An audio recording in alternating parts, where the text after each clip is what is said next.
예루살렘 성벽이 드디어 완공이 되었습니다. 이 성전 공사가 끝날 즈음에 관한 그 내용은 우리 어제 살펴본 느헤미야 6장 뒷부분에 나와 있습니다. 느헤미야 6장 15절에서 16절 말씀입니다. 성벽 역사가 52일 만인 엘룰월 25일에 끝나매 우리의 모든 대적과 주위에 있는 이방 족속들이 이를 듣고 다 두려워하여 크게 낙담하였으니 그들이 우리 하나님께서 이 역사를 이루신 것을 알미니라. 성벽 역사, 성벽 공사가 52일 만에 끝났답니다. 얼마나 마음을 모으고 얼마나 힘을 모았으면 그 예루살렘 둘레가 아마 6km, 7km 정도 되는데 그것을 52일 만에 마칠 수 있었을까요? 정말 대단한 모습이라고 할 수가 있습니다. 그런데 성벽 역사가 끝난 날이 엘룰월 25일이라고 성경은 증언하고 있습니다. 이 엘룰월, 우리가 사용하고 있는 이 태양력 기준으로 보면 보통 8월과 9월쯤이 이 엘룰월이 됩니다. 올해 제가 이스라엘 달력을 살펴봤는데 올해 엘룰월은 8월 25일에 시작이 되었더라고요. 그러면 엘룰월 25일에 공사가 끝났다면 올해로 치자면 8월 25일이 엘룰월 1일이니까 9월 18일에 공사가 끝이 난 겁니다. 그럼 9월 18일에서 역으로 52일을 헤아려 보면 7월 26일에 공사를 시작한 거예요.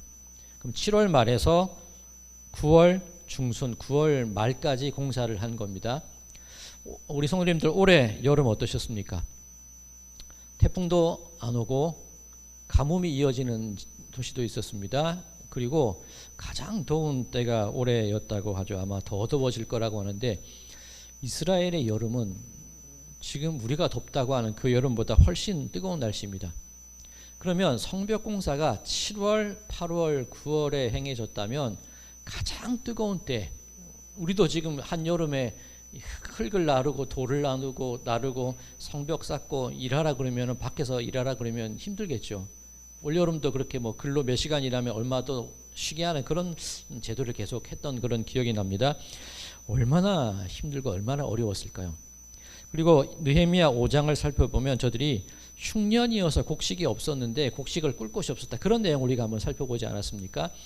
이스라엘의 농사 패턴 주기를 살펴보면 가을에 파종을 하죠. 그리고 겨울을 지나서 봄에 수확을 합니다. 왜 그러냐면 여름이 너무나 뜨겁기 때문에 여름에 곡식을 키울 수 없기 때문에 봄이 되어서 이 보리와 밀 수확을 다 끝을 내야 됩니다. 그리고 보리와 밀 수확이 끝나면 그때부터 이 과일들을 뜨거운 태양볕 때 과일을 익혀서 포도라든가 그런 것을 한여름에 당도를 높여서 수확을 하게 되고 엘룰월이 되면 이 올리브를 수확을 해야 됩니다. 그런데 이들이 그해 흉년이었다 그러죠. 그러면 해곡식이 없는 겁니다. 보릿고개를 넘기고 봄에 보리도 부족하고 밀도 부족하고 그리고 그 상황 속에서 제일 뜨거운 7월, 8월, 9월에 공사를 한 겁니다. 어려워도 이렇게 어려운 공사가 어디 있을까 그렇게 생각할 만큼 정말 힘든 시간을 보낸 겁니다. 왜 하필이면 가장 힘들 때를 골라서 공사를 했을까? 앞서 말씀드린 것처럼 건기이기 때문입니다. 비가 안 오니까 공사하기 최적의 조건인데 공사하기에는 최적의 조건인데 이 백성들이 살아가기에는 백성들이 일하기에는 최악의 조건일 수밖에 없는 것이 이들의 성벽 공사였다는 겁니다. 그렇다면 이들이 얼마나 이 마음을 다해서 공사했다 그런 내용이 있었지 않습니까? 얼마나 수고하고 얼마나 더 헌신했을까? 이 헌신의 의미, 이들이 행한 헌신의 의미를 우리가 살펴보아야 한다는 겁니다. 그리고 이 느헤미야가 예루살렘에 처음 왔을 때 이 사흘을 예레미야 성읍을 돌아보지 않습니까? 그때 자기가 탄 짐승 외에는 짐승이 없었대요.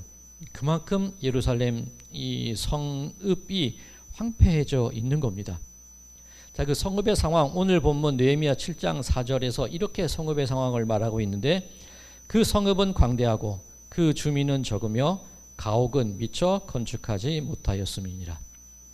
아니 제대로 집도 짓지 못하고 사람도 안 사는데 성벽만 덩그러니 지어 놓았다는 겁니다.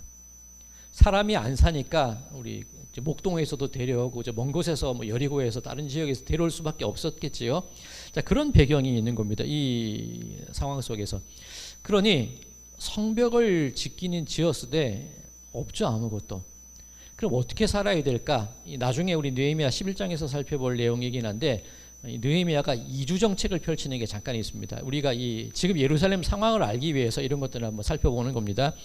느헤미야 11장 1절 우리 좀 미리 제가 읽겠습니다. 느헤미야 11장 1절 백성의 지도자들은 예루살렘에 거주하였고 그 남은 백성은 제비 뽑아 10분의 1은 거룩한 성 예루살렘에서 거주하게 하고 그 10분의 9는 다른 성읍에 거주하게 하였으며 도시가 기능을 발휘하기 위해서 10분의 1을 강제로, 이 강제라는 말은 좀 너무 맞지 않은 것 같고 10분의 1을 뽑아서 그들로 하여금 성읍 안에서 살 수 있는 인프라를 만들도록 했다. 그런 의미가 되는 겁니다. 자, 그렇다면 우리는 질문을 해야 돼요. 성벽이 뭐길래? 성벽이 뭐라고 이 사람들이 아무것도 없는데 그 멀리서 와서 그 뜨거운 태양볕 아래서 먹을 것도 없는데 그렇게 열심히 성벽을 지어야 했을까? 그 성벽이 대체 뭐라고? 자, 그 질문에 대한 대답, 그 힌트를 알 수 있는 부분이 오늘 본문 1절에 나와 있습니다. 느헤미야 7장 1절입니다. 성벽이 건축됨에 문짝을 달고 문지기와 노래하는 자들과 레위 사람을 세운 후에 문을 달았죠.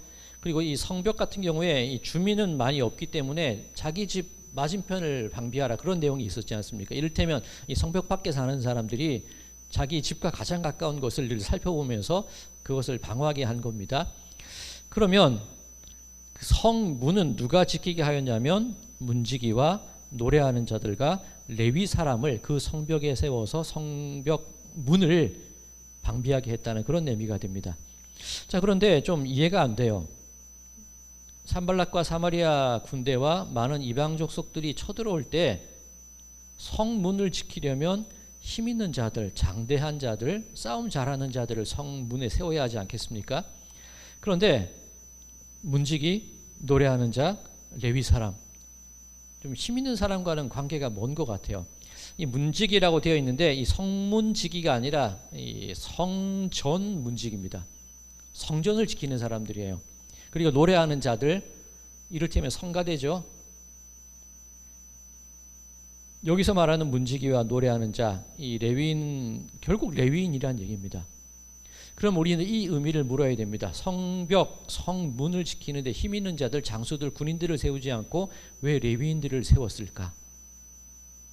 지금 이스라엘 성읍에는 황폐해서 집도 제대로 없는 상황입니다. 그렇죠?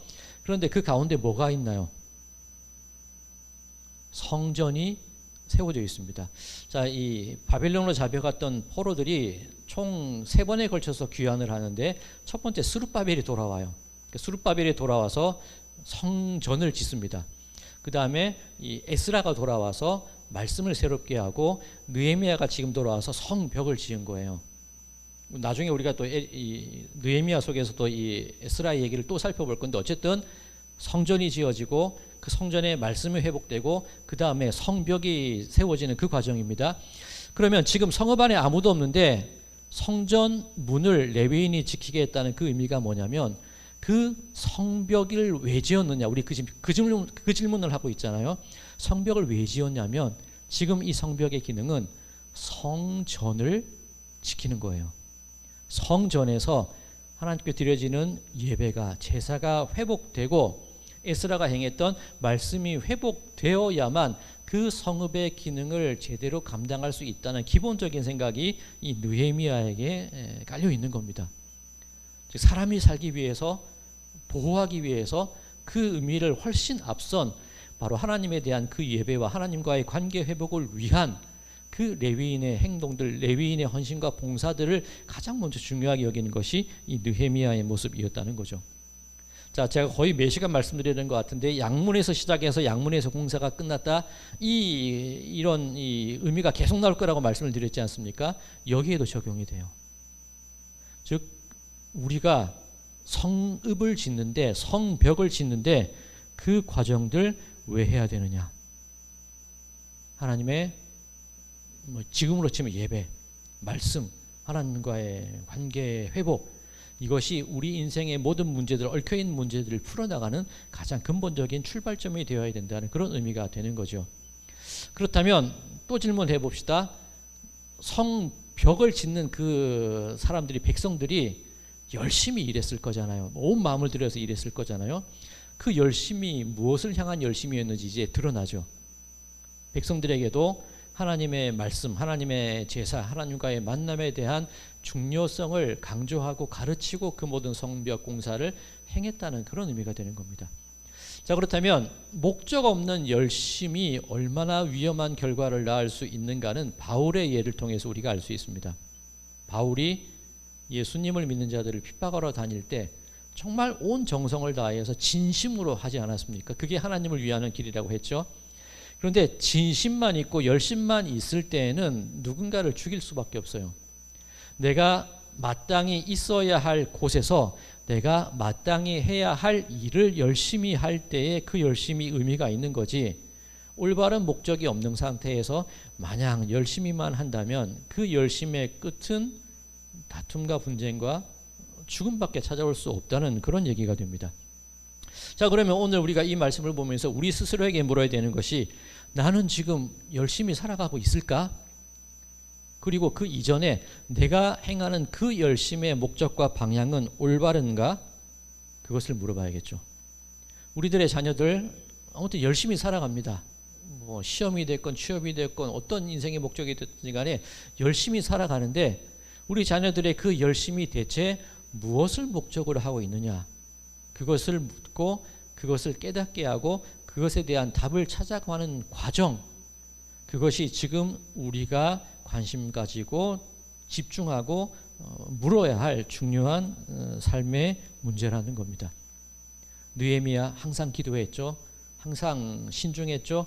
우리 오늘 420장 찬송 중에도 그렇지 않았습니까? 늘 기도하고 다급하여도 당황치 말고 주님께 맡기고 성령을 받아서 살아가고, 그런 상황 속에서 우리의 인생의 방향과 목적이 분명해질 때에 있어야 할 곳에서 행해야 할 그 모든 일을 열심으로 할 때에 그것이 우리에게 온전한 수확과 열매로 돌아올 수 있다는 사실, 그것은 우리가 깨달아야 할 겁니다.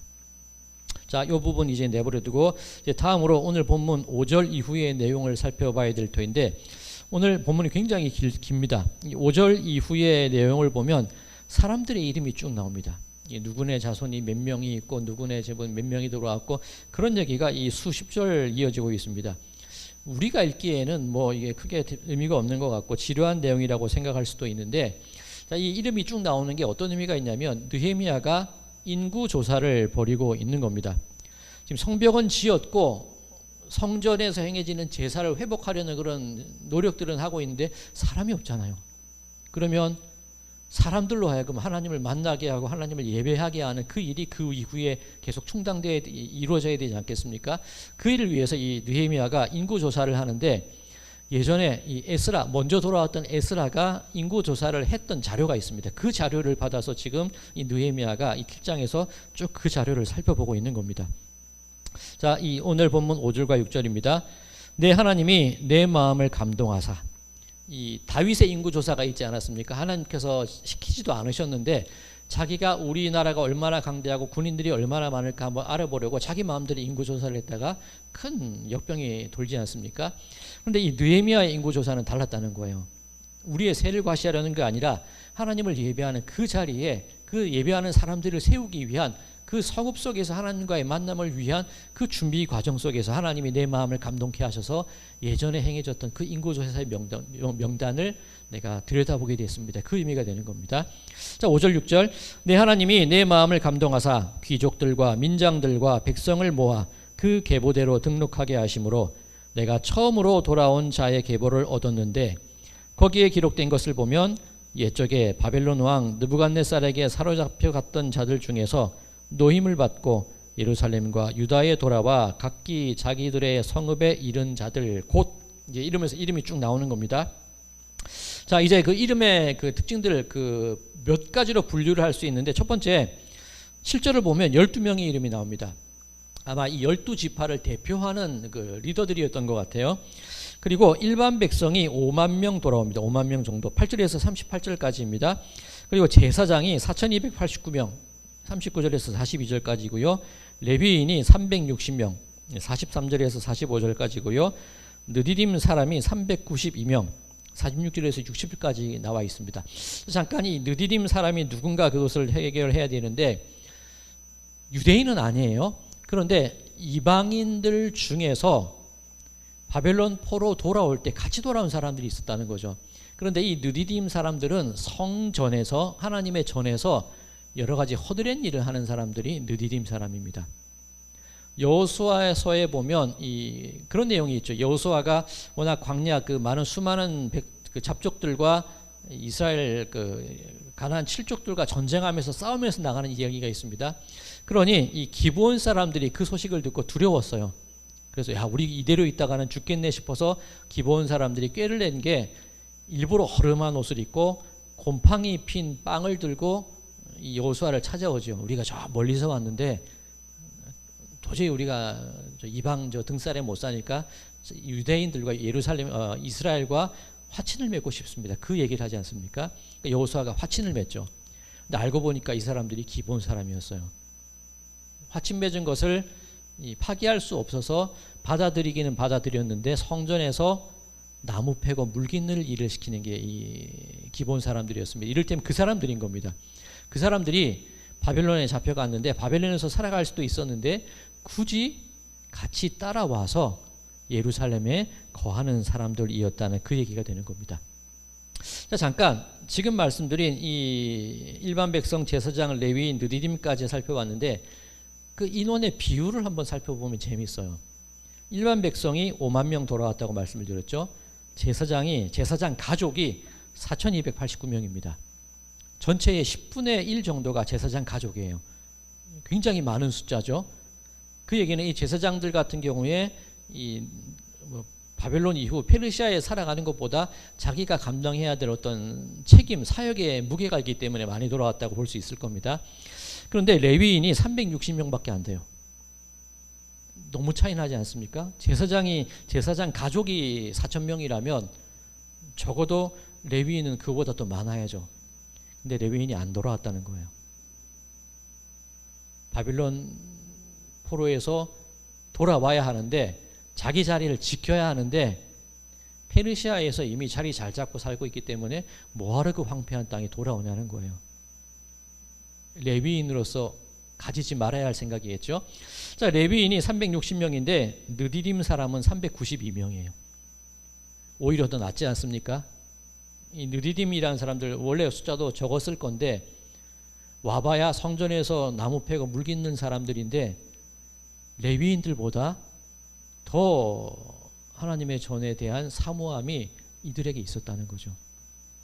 그러면 겉으로만 레위인이고 겉으로만 직분을 가지고 있는 그 사람들보다 그 계보를 알 수 없고 근본을 알 수 없는 그 사람들이지만 하나님 전을 향한 그 열심을 가진 이 사람들이 더욱더 하나님의 백성 아니겠습니까? 과연 우리는 어떤 사람들이냐는 거죠.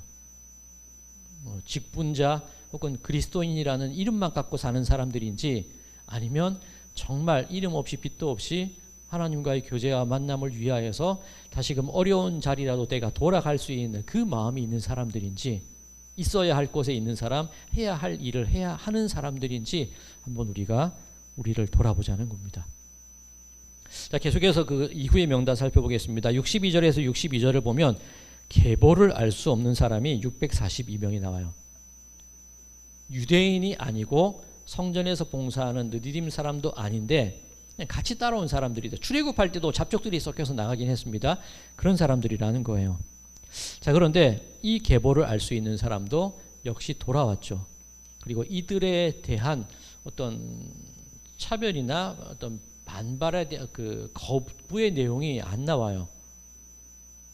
그 말은 옛날에 그 사람이 어떻게 살았든지 간에 옛날에 그 사람이 죄인이었든지 간에 옛날에 과거가 어땠든지 간에 지금 그 사람이 하나님 앞에 어떻게 서 있느냐 우리는 그걸 봐야 된다는 거죠. 괜히 그 사람의 과거와 그 사람의 죄악된 것을 들추어서 쫓아내려 하지 말고 나누려 하지 말고 그 마음 중심에 있는 양의 문에서 시작해서 양의 문으로 돌아가고자 하는 그 마음이 그 중심이 그들에게 있느냐 그것을 한번 살펴볼 수 있는 그 너그러움이 우리들에게 있어야 할 겁니다. 반대로 생각하면 내가 계보 없는 사람이라 할지라도 내가 하나님의 품으로 돌아가기만 한다면 하나님은 그런 나조차도 맞아주실 분이라는 그 믿음과 소망으로 우리는 살아갈 수 있다. 그런 의미가 될 겁니다. 자, 그렇다면 오늘 질문을 했었죠. 왜 성벽을 지었을까? 하나님과의 만남. 왜 그들이 이름도 없고 계보도 없고 험한 일을 해야 되는데 레위인보다 더 애써서 돌아왔느냐? 내가 있어야 할 곳이 이곳이라는 분명한 판단과 생각이 있기 때문에 저들은 돌아왔다는 것.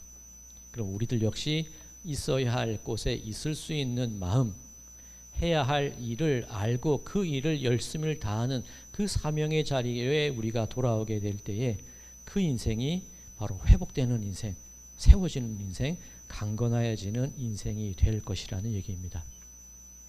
자, 이 모든 과정, 이 다윗의 시편 가운데 제가 굉장히 좋아하는 시편이기도 한데 오늘 본문과 같은 내용이 있어요. 다 시편 65편 4절에서 5절 말씀입니다. 주께서 택하시고 가까이 오게 하사 주의 뜰에 살게 하신 사람은 복이 있나이다. 우리가 주의 집 곧 주의 성전의 아름다움으로 만족하리이다. 우리 구원의 하나님이시여 땅의 모든 끝과 먼 바다에 있는 자가 의지할 주께서 의를 따라 어미하신 일로 우리에게 응답하시리이다. 나는 하나님께서 택하신 사람입니다. 나는 하나님이 나를 부르셔서 이 하나님을 예배하는 이 자리 주의 뜰에 살게 하신 사람입니다. 그게 우리에게 복이 된다는 거예요. 그게 우리에게 기쁨이 된다는 겁니다. 그렇다면 우리가 아무리 먼 땅의 끝에 있다 할지라도 아무리 먼 바다에 있다 할지라도 의로우신 하나님께서 그런 우리를 붙잡고 계시다면 하나님은 분명 우리에게 응답하시고 우리의 소원을 이루어 주실 것입니다. 그 노래가 다윗이 시편 65편을 통하여 노래하고 있는 그런 내용입니다. 주의 뜰에 옛날 성경에 주의 뜰에 거하게 하신 자는 복이 있나니 그렇게 되어 있나는데 우리 성도님들의 삶이 주의 뜰을 사모하시고 하나님과의 교제와 만남을 사모하시고 내가 있어야 될 곳이 이곳이구나. 그 마음으로 그 믿음으로 살아가는 모든 분들이 되시기를 소망합니다. 자, 오늘 이 청년 한 명의 이름으로 이 감사 헌금이 있는데 그 감사 그 내용이 제가 참 마음에 와닿아요. 잠깐 읽어드릴게요. 보통 제가 잘 안 읽는데 즐거운 소풍길이 되길 점점점 도와주세요. 제가 이 기도 제목을 보면서 이 천상병 시인 아시나요? 이 천상병 시인의 귀천이라는 시가 있죠. 나 하늘로 돌아가리라. 거기 보면 인생의 모습을 소풍으로 묘사를 합니다. 내가 살아가는 시간들 마냥 즐겁기만 하겠습니까? 먼 땅끝에 있는 것 같이 험한 바다에 있는 것 같은 그런 순간도 있지만 주의 뜰에 거하게 될 때에 하나님의 의로우심이 나를 붙잡게 될 때에 아무리 험한 나의 삶이라 할지라도 그것은 소풍이었어. 그렇게 고백할 수 있는 그 믿음의 마음이 아마 이 다윗이 노래한 마음, 느헤미야가 우리들에게 바라는 그런 마음이 아닐까 그런 생각을 해보게 됩니다. 우리 성도 여러분들의 삶이 하나님과 함께하니 어려워도 소풍입니다. 땅 끝에 있어도 저 바다 끝에 있어도 하나님의 의로우신 손과 함께하는 주의 뜰에서 거니는 소풍입니다. 그 마음으로 살아가시고 그 마음으로 회복되시고 그 마음으로 있어야 할 곳을 찾아 나가시는 우리 모든 성도님들의 삶이 되시기를 주님의 이름으로 간절히 축원드립니다.